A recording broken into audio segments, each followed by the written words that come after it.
guys, Dr. Rob Barrington here with some more nutrition advice. I wanted to talk today about dehydration, rehydration, fluids that you can drink to maintain your hydration status, and have a little bit of a discussion about the different metabolic effects of different types of drink.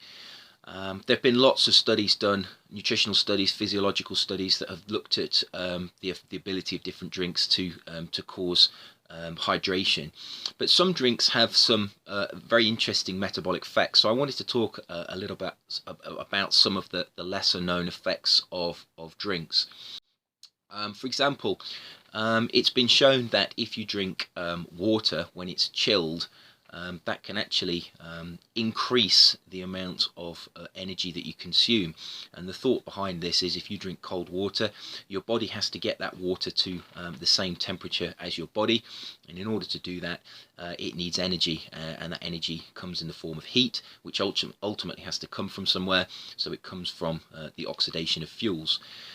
So drinking cold water may actually be beneficial to those people who are, for example, trying to lose body weight and improve their body composition, because it does actually increase the amount of energy that you oxidize. So that's a little known metabolic effect of water. If you drink it cool, presumably the colder you drink it, the more energy your body has to expend in order to be able to get that water up to normal body temperature before it can be used effectively metabolically. There are a number of different metabolic effects of different drinks.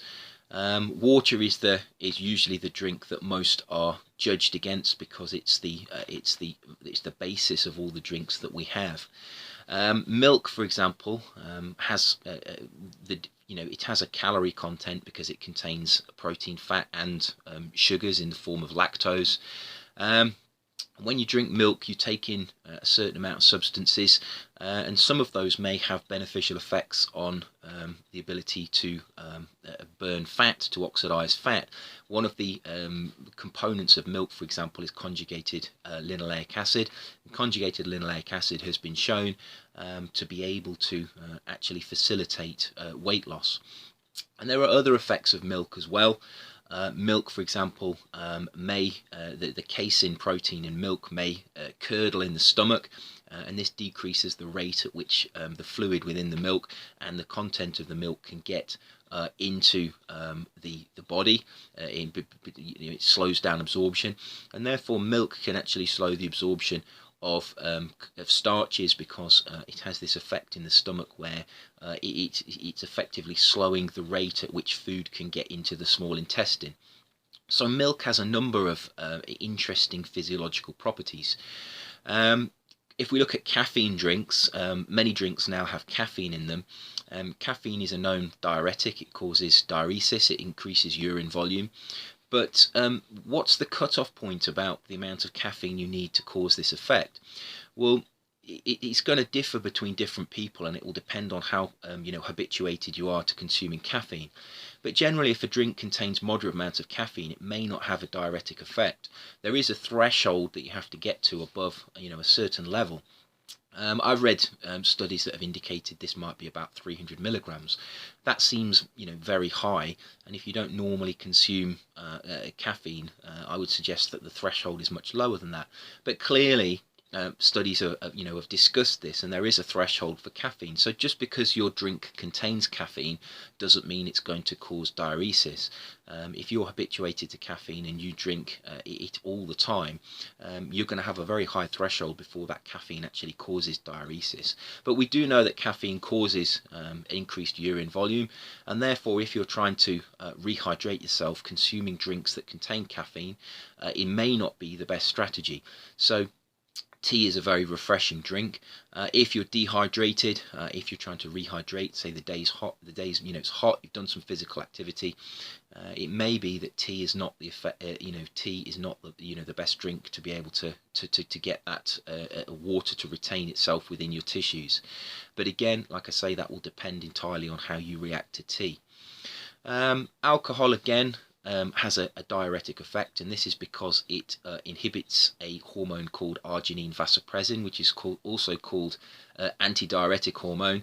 Alcohol will have this diuretic effect as well. And this is why when you drink alcohol, most people agree it makes you go to the toilet more. It's having this diuretic effect. So again, alcohol is not really seen as a drink that can is effective at rehydrating you. And in fact, if you have excess alcohol, it's known one of the problems with a hangover is the level of dehydration that you obtain from the excess alcohol that you're consuming. So alcohol again is not a very good choice for rehydrating. However, some alcoholic drinks are they're very when you actually drink them, they're very actually refreshing. If you're dehydrated and you drink something like cider, many people agree that cider is actually a nice drink to drink when you've been for a walk. It's quite warm. You drink the cider, it feels like you're drinking something that the body wants, but the alcohol it will probably have over time, if not a negative effect, it will have no positive effect because it will have this diuretic effect. So again, alcohol and caffeine drinks, they have to be taken in context, but generally they're not very good for causing rehydration. The gold standard drink for rehydrating is an oral rehydration drink. There is a medical there is a medical recipe for creating an oral rehydration drink. Medically, an intravenous drip is the best way to rehydrate somebody because it gets the fluid straight into the blood. But if you can't do that for practical reasons or for other reasons, consuming a mixture of water, salt and sugar in the correct amount is shown to be possibly the most effective way to rehydrate somebody.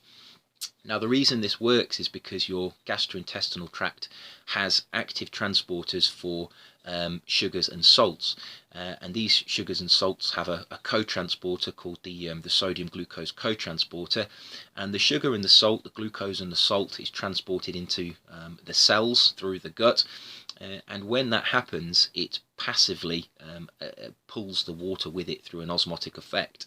So therefore you can accelerate the amount of water that gets into the tissues if you mix a small amount of glucose and a small amount of salt in that drink. Now this relates to Gatorade.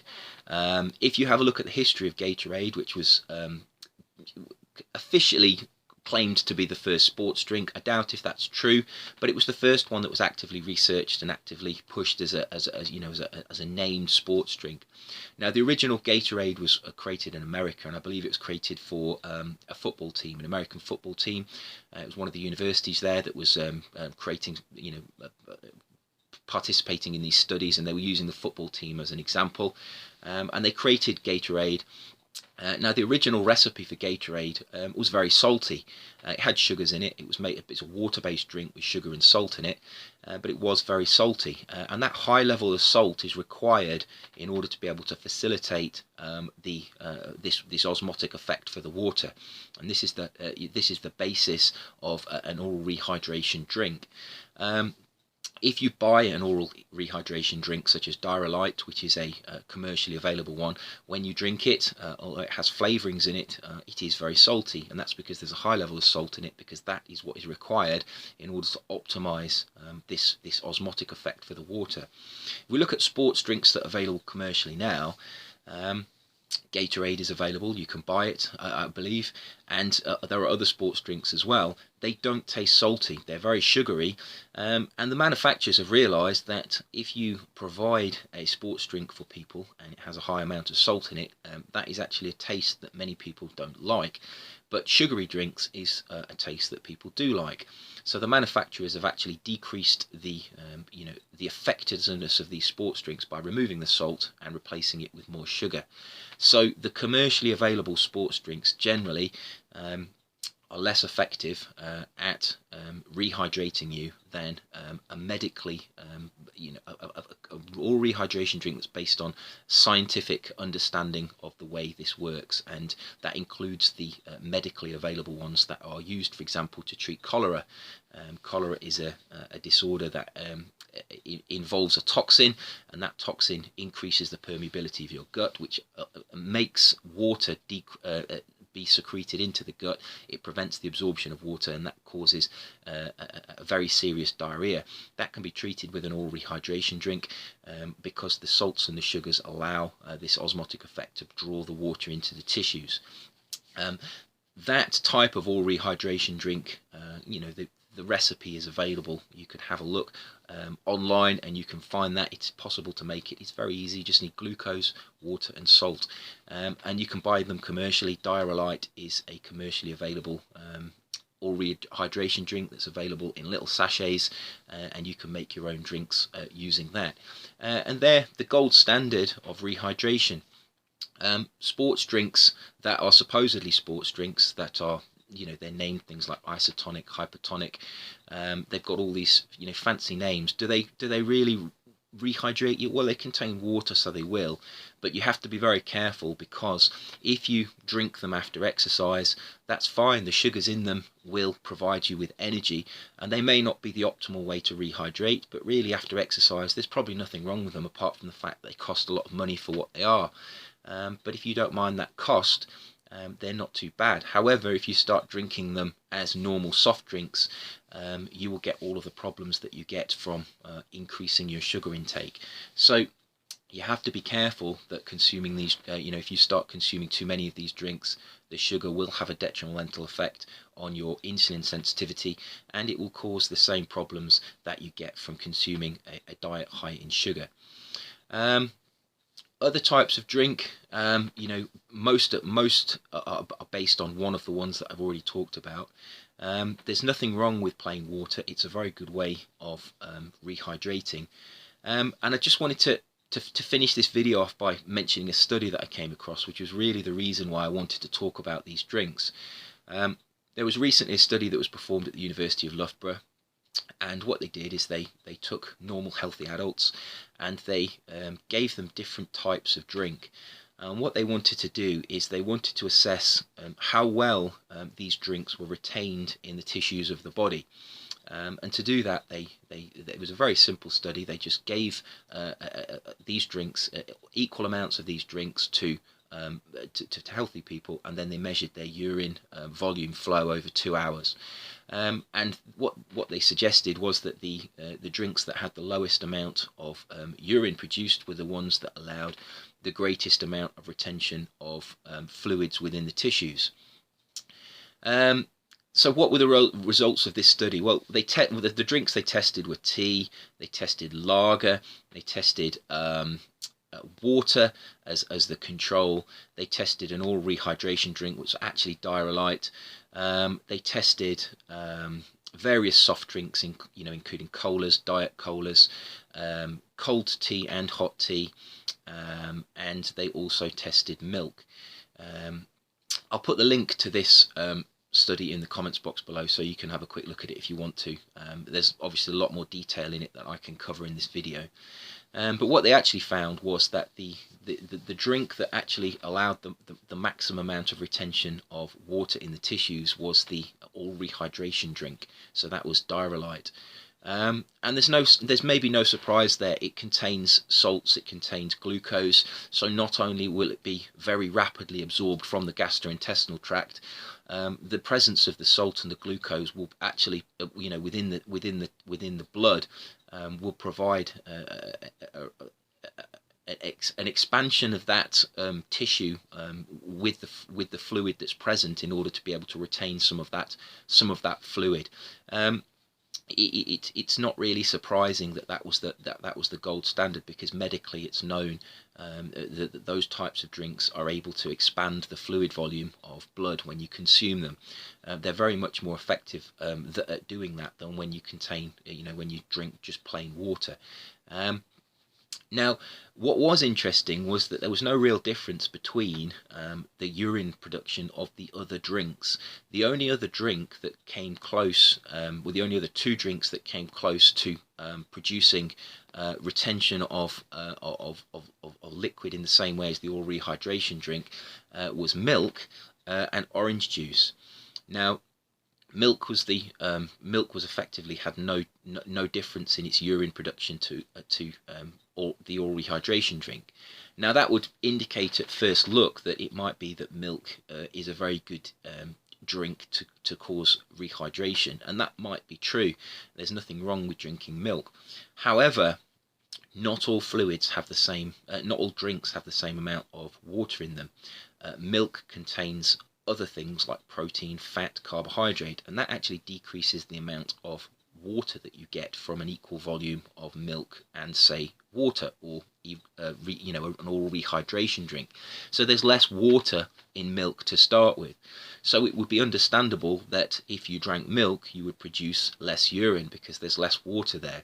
So on the face of it, it looked from the study that milk was an effective drink for causing rehydration, but in effect, you're actually drinking less liquid to start with, so you'd expect less urine to be produced. So that probably negates the effectiveness of milk as being superior to the other drinks. Orange juice may have benefits because, like an oral rehydration drink, it contains a small amount of glucose, and there will be salts in there as well. So it wouldn't be surprising that it may have a better rehydration ability than plain water.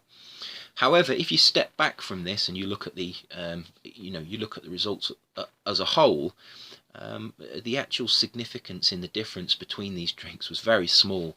And for it's interesting scientifically and nutritionally to have a look at these drinks and see how they affect metabolism differently, and there are very small differences, and you could discuss this for weeks on end about which drink was optimally caused rehydration.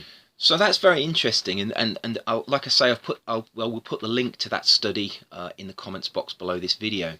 But I want to give you a take-home message from this. My subscribers, really, I would suggest, are more interested in the practicalities of nutrition than the scientific underpinnings. Now, while the scientific underpinnings are interesting, there needs to be a practical take-home message. So what practical take-home message can I give you about maintaining your hydration? Well, the first thing to say is that a 1% reduction in body weight is known to cause a significant reduction in your mental and physical capacity. So whether you're exercising and losing body weight because of fluid loss, or because it's a hot day and you're doing your normal activities and you're losing fluid, you've got to be very careful you don't reach that 1% threshold where you're going to start to suffer physical and mental deterioration. So maintaining your hydration is very important, and it doesn't take much fluid loss before you start to see that deterioration. The second thing is that while these scientific studies are very interesting, they have a very important place to play in terms of understanding rehydration and dehydration. If we step back from them, we really want to know what the practicalities are. I would suggest that my subscribers, my viewers, are more interested in what is the practical aspect of this. And from my point of view, the practical aspect of this is that above a certain threshold, caffeine will cause dehydration. It will cause diuresis, which will lead to and exacerbate dehydration. Alcohol will have a similar effect at any concentration. Any amount of alcohol will cause diuresis to a certain extent. And therefore, those two drinks containing those two compounds, it should really be limited if you are trying to maintain your hydration status. The second thing about the content of drinks is that really you should avoid drinks that contain sugar. Unless you're consuming these drinks after exercise where your body has a need for sugar, sipping a sugar drink throughout the day is probably not the best thing that you could do for your health, because it will ultimately affect your insulin sensitivity. And I've gone on many times, I've talked extensively about why sugar is bad for your high sugar intakes are bad for you generally, and they're not really part of a high quality diet. So those caveats aside, which drink should you consume? Well, practically, I would say the drink that you like.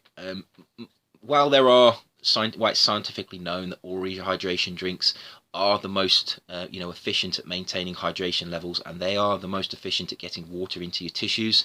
There have been many studies that looked at other types of drink. really what it comes down to in the practical aspect is people are going to drink drinks they like more frequently, and therefore my recommendation would simply be to find the drink that you like and stick with that. If you're going to drink more of it because it's a drink you like, you're going to take more fluid into your tissues.